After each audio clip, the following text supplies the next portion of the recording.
We have some great questions for today's Ask Nancy segment. They're about cookies. The first one is from Kathy in Cleveland. She needs some help making cookies. I never know which ones to store airtight and which ones to store open. Well, what you want to do is you make sure you let every cookie cool before you start storing it, because if you don't, that heat and the moisture is actually going to make your cookies soft. Okay. Now, there are soft cookies like oatmeal, and chocolate chip can be soft, but depending on the recipe, they could also be a crisp cookie.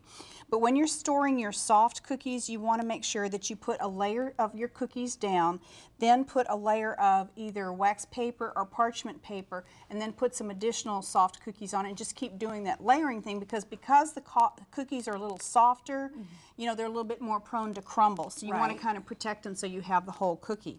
Now, your crisp cookies that are like your ginger snaps, your biscottis, your pizzelles, and could be your chocolate chips, you can store just unopened if you live in an area that's not real high humidity. If you have a high humidity area, you're going to want to store those in an airtight container, or they're going to get soft. You know, kind of as a general rule, I store everything in an airtight container because I think you retain the freshness and the aromas from some of the ingredients that are in the cookies. And I've seen people put a slice of bread, like in the soft cookies. Yes, to keep them soft. And if your crisp cookies get a little softer, you can pop them back in the oven for just about 5 minutes to crisp them up. Right. Now, which ones would you freeze? Well, you could freeze pretty much all of them, but don't freeze meringue cookies because they just don't do well.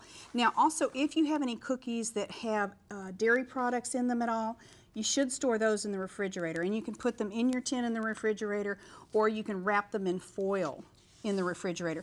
Now, there are also sometimes people like to ice your cookies.